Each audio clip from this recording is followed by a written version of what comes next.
ಶಿಲಾಮಂಟಪ ಮೊದಲ ಬಾರಿಗೆ ಹೇಳಬೇಕು ಅನ್ನುವಂಥದ್ದು ನಿಮ್ಮೆಲ್ಲರ ಏನು ಇರ್ತಾರೆ.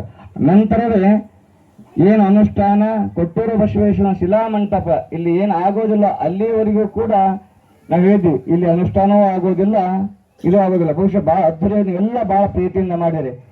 ಮೊದಲು ಯಾಕಂದ್ರೆ ಯಾವ ಕೊಟ್ಟೂರು ಬಸವೇಶ್ವರರು ಈ ನಾಡನ್ನ ಜಗತ್ತನ್ನ ಉದ್ಧಾರ ಮಾಡಿದರು 300 ವರ್ಷಗಳ ಹಿಂದೆ, ಇಡೀ ಯಾರು ಕಾಣದಂತಹ ಒಂದು ತಪಶಕ್ತಿಯನ್ನ ಅವತ್ತು ಬಹಳಷ್ಟು ನೋವುಗಳನ್ನ ಕೊಟ್ಟೂರು ಬಸವೇಶ್ವರ ಅನುಭವಿಸಿದ್ದಾರೆ. ಯಾಕೆ ಅಂದ್ರೆ ಎಷ್ಟು ನೋವು ಅನುಭವಿಸಿದ್ದಾರೆ ಅಂದ್ರೆ ಆ ಕೊಟ್ಟೂರು ಬಸವೇಶ್ವರಿಗೆ ಗೊತ್ತಿರುವಂತಹದ್ದು. ಅಂತಹ ನೋವುಗಳನ್ನ ಅನುಭವಿಸಿದಂತಹ ಕೊಟ್ಟೂರು ಬಸವೇಶ್ವರ ಸ್ಥಾನದಲ್ಲಿ ನಾವು ಕೂತು ಹೇಳ್ತಾ ಇದ್ದೀವಿ. ಇಲ್ಲ, ಅಲ್ಲಿಯವರೆಗೂ ನಾವು ಹೇಳ್ತೀವಿ, ಕೊಟ್ಟೂರು ಬಸವೇಶ್ವರನ ಶಿಲಾಮಂಟಪ ಮೇಲೆ ಹೇಳುವುದಿಲ್ಲವೋ ಅಲ್ಲಿಯವರೆಗೂ ನಾವು ಇಲ್ಲಿ ಅನುಷ್ಠಾನ ಮಾಡೋದಿಲ್ಲ. ಕೊಟ್ಟೂರು ಬಸವೇಶ್ವರನ ಮಂದಿರ ಮೇಲಿದ್ದ ನಂತರವೇ ಇಲ್ಲಿ ಅನುಷ್ಠಾನ ಮಾಡ್ತೇವೆ. ಪಾದಯಾತ್ರೆ ಎಲ್ಲಿ ಮಾಡಬೇಕು ನೀವೇ ತೀರ್ಮಾನ ಮಾಡ್ರಿ. ಹಾಗಾಗಿ ಆ ಒಂದು ಸಂಕಲ್ಪ ಇನ್ನೂ ಈಡೇರಿಲ್ಲ. ದೊಡ್ಡಗಾಮದವರು ಇವತ್ತು ಮಾಡ್ತಾ ಇದ್ದಾರೆ, ದಸರಾ ಅನುಷ್ಠಾನ ಫಿಕ್ಸ್ ಆಗಿದೆ. ಆ ಕೊಟ್ಟೂರು ಬಸವೇಶ್ವರನ ಒಂದು ಸ್ಥಾನ, ಯಾಕೆ ಕೊಟ್ಟೂರು ಬಸವೇಶ್ವರ ಯಾವ ಸ್ಥಾನದಲ್ಲಿ ಇದ್ದರು, ಎಲ್ಲೆಲ್ಲೆಲ್ಲ ಹೋದ್ರು, ಅವರಿಗೆಲ್ಲ ಏನ್ ನೋವು ಅನುಭವಿಸಿದ್ರು ಅನ್ನುವಂಥದ್ದು.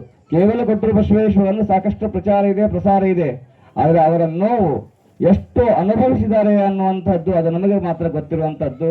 ಅಂತಹ ನೋವನ್ನು ಅನುಭವಿಸಿದ ಕೊಟ್ಟೂರು ಬಸವೇಶ್ವರನ ದೇವಾಲಯ ಇನ್ನೂ ಹಿಂದುಳಿದಿರುವುದು ಬಹಳ ನೋವಾದ. ಆ ಒಂದು ದೃಷ್ಟಿಯಿಂದ ನೀವೆಲ್ಲರೂ ಸುತ್ತಮುತ್ತಲಿನ ಬಹಳ ದೂರದಿಂದ ಭಕ್ತರು ಬಂದಿದ್ದಾರೆ. ನಮ್ಮ ಗಾಜಲಕೋಟೆಗೆ ಭಕ್ತರು ನಾವೆಲ್ಲರೂ ವಿದ್ಯಾರ್ಥಿರು, ಅವರು ಬಿಡೋದಿಲ್ಲ.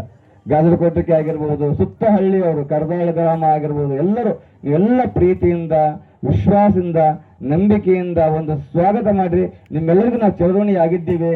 ಆದರೆ ಯಾವುದು ಮುಖ್ಯವಾಗಿ ಆಗಬೇಕಾದ ಕಾರ್ಯ ಯಾವುದು ಅಂದ್ರೆ ಕೊಟ್ಟೂರು ಬಸವೇಶ್ವರನ ಮಂದಿರ ಉನ್ನತಕ್ಕೆ ಹೋಗಬೇಕು ಅನ್ನುವಂಥದ್ದು.